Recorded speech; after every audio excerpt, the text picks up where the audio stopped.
Hello everyone and welcome to All-22. My name is Bobby Acker and I'm a co-founder of All-22, the most realistic fantasy football experience powered by Pro Football Focus. If you're watching this video, you're probably wondering just what exactly is All-22. Basically, All-22 is intended to be a cross between Madden franchise mode and fantasy football. My partners and I really wanted to create a platform that combines that full team building aspect that you get from Madden franchise into a more realistic dynasty fantasy football format. Our game includes all players on the field, offensive linemen, individual defensive players, and even punters and kickers. The game is powered by PFF grades. We use PFF's weekly player grades as a substitute for traditional, often misleading statistics. At the All-Pro subscription level, this platform is absolutely loaded with PFF data to help you analyze your players' performances. So let's jump in and I'll show you around the platform, starting with the league lobby. Once you've obtained your subscription, you can join as many leagues as you'd like, no matter which subscription plan you choose. On this screen, you'll see all public leagues with availability, how many spots are available, league size, the draft date, the draft time, how much time you have per pick, whether it's an email draft or a live draft, and a commissioner note, which most commissioners use to advertise a league buy-in through LeagueSafe. Public leagues are a great way to get a taste of the platform, but I will say that the leagues that last the longest are the private leagues you create with a group of your friends. At the bottom and top of this page, you'll also see the option to create your own private or public league. Once you've filled in all of the league details, you'll be able to send invites to your friends directly and get started. Drafts will not start until all teams in the league have been claimed. Within the league settings page, the commissioner can randomize the order of the draft and adjust any draft settings as needed before the draft begins. Once all teams have been claimed and everyone's in and the draft order is set, we can get to drafting. This is the fun part. Again, this is going to be quite different from your traditional fantasy draft in that you'll be drafting and building a full 53-man roster with offensive linemen, individual defensive players, punters, and kickers. So this is the Draft Center. It's one of my favorite pages in the entire platform. At the top of the page, you'll see some draft controls if you're the commissioner, the ability to force a pick, undo a pick, pause, and start the draft, and also put other teams on auto draft if they go dormant. Below these controls, you'll see the draft ticker with your team's tile highlighted in green at every round. I would also say be sure to have your volume on during the draft so you can hear the draft chime, which lets you know when it's your turn to pick. There are no draft trades allowed in the startup 53-round draft, but you can trade during the rookie drafts in the ensuing years. Leagues can either opt for an email or slow draft over multiple days, or they can opt for a live draft, which typically lasts around 3 hours. And that's assuming they're completed in one sitting with a 2-minute pick timer. So that might be a little bit faster than you probably think for a 53-round draft. The player lists here are pretty intuitive, pretty similar to some of the other platforms that you're familiar with. On the left, you'll see a list of all available players, their positional weight, which I'll touch on a bit later. It's a very important piece. Each player's PFF grade from the previous season, their snap counts from the previous season, and then you can bookmark each player to add them to your queue, which is located on the right. To help you arrange the order of your queue, these boxes will show you how your roster is filling out. In parentheses, you'll see how many players you've selected at that position and the minimum you'll need by the end of the draft. If you go on auto draft for a while, just like any other platform, the computer will automatically draft the player at the top of your queue before it goes into the available players pool. On the rosters tab, you can see what your roster looks like and others. And then as the draft progresses, you can go to the results tab and you can see the list of draft picks as they're made in real time. To help you prepare for your draft, I highly recommend our free mock draft tool.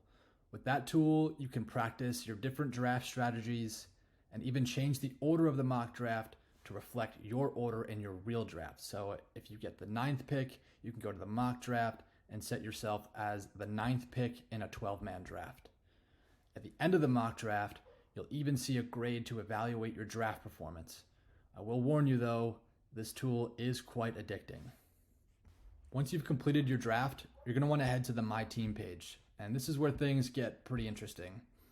As I navigate from page to page, you're going to notice that this platform is a bit of a Frankenstein between traditional fantasy platforms, the PFF website, and Madden franchise mode.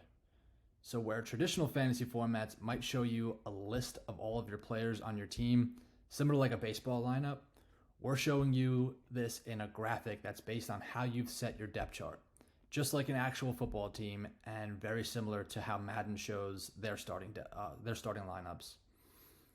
This graphic will change based on the personnel package you've selected on offense and defense.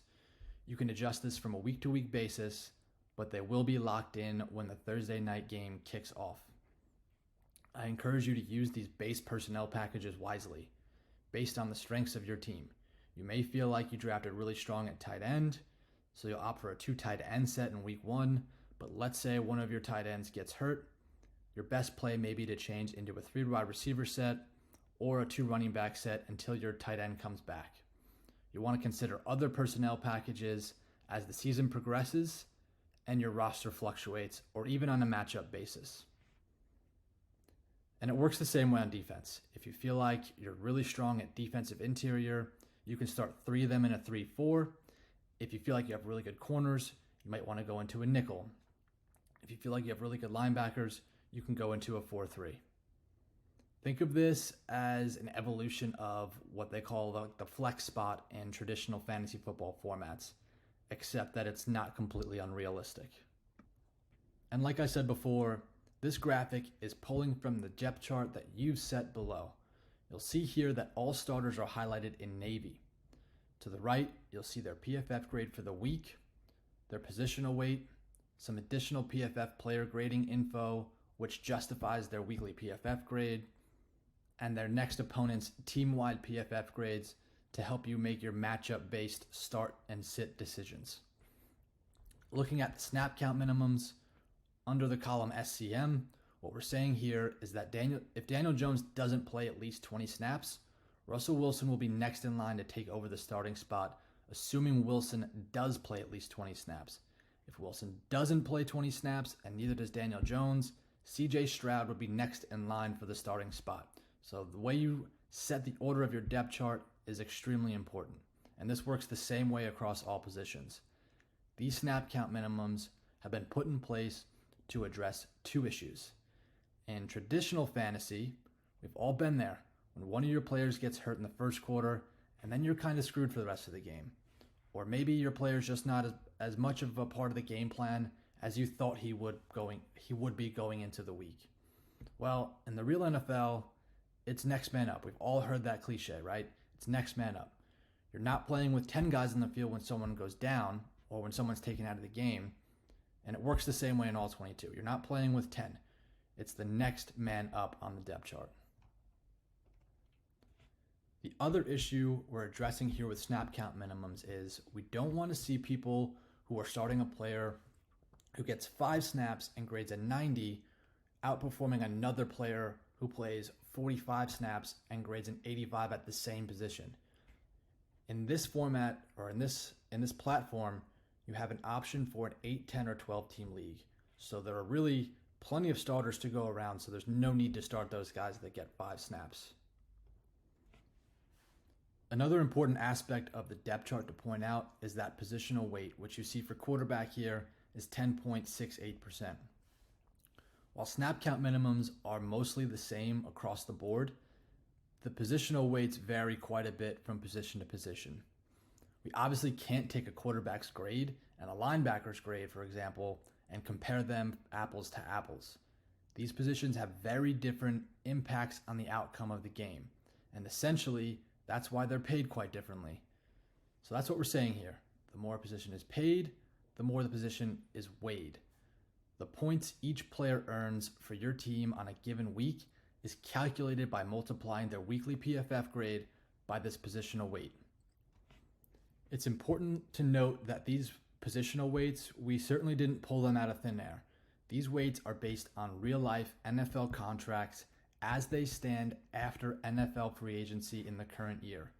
So as the NFL starts to pay players at certain positions more than others, you'll see these weights fluctuate from season to season. It's also important to note that these weights will not be adjusted mid-season, only once before each season. Now let's take a look at the matchup page.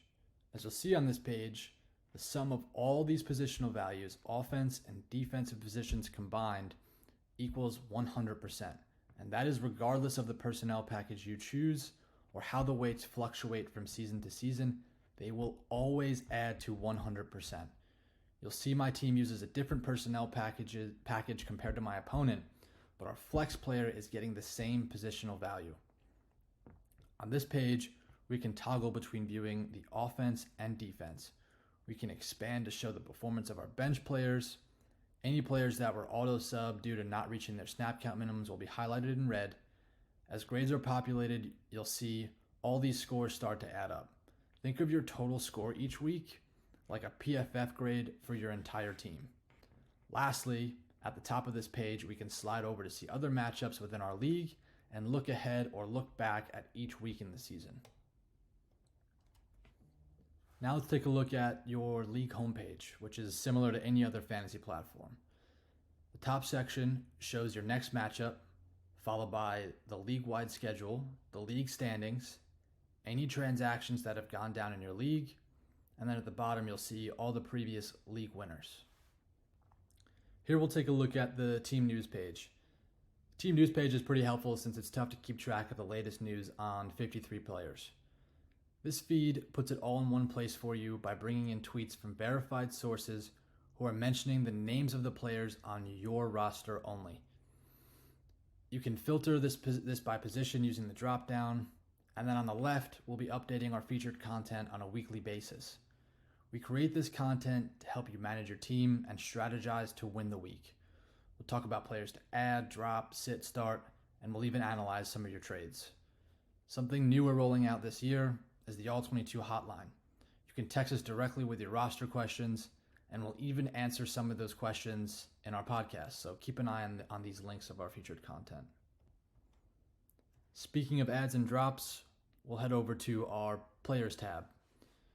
Here's where you can add free agents and find any player in the platform, free agent or not. In the header, you'll notice a free agent budget. Each team starts the season with $300 to bid on free agents throughout the season. This budget cannot be traded, and it does not carry over from season to season. You either use it or you lose it. If you have the All-Pro subscription, you'll see all this PFF data is unlocked for you to note the exact strong points and exact weak points in each player's game, whether that's run blocking for a guard or coverage for a linebacker. All-Pro subscribers will also have access to key matchup data from PFF as well. I may favor an edge rusher this week with a high pass rush grade who's facing a team with a poor pass blocking grade. Or I may favor a tight end with a high receiving grade who's facing a defense with poor coverage grades. Now, let's say I want to trade for a player who's already rostered. That takes us to the trades page. The trades page is pretty self-explanatory, but there are some key things to note. As this platform is designed to be a dynasty platform, not season-long, you'll be able to offer trades with draft picks up to 5 years in the future. Along with your trade offer, you can add a message and change the duration of time before the trade expires. And finally, in the section below, you can see which players have been added to their trade block across the entire league. I definitely recommend downloading our brand new mobile app on the App Store or Google Play Store. Our notifications are going to tell you everything you need to know to manage your team.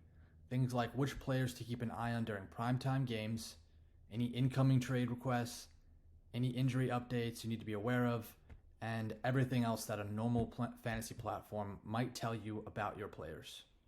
So if you have any questions that were not answered in this demo, I would definitely recommend commenting with those questions, but even better, go ahead and schedule a live demo with us. We're happy to answer any questions you may have and show you around a bit more on a more personal level. So we've had a lot of fun building this game, and we hope you guys all have a ton of fun playing it. So thanks for watching. Enjoy playing All-22.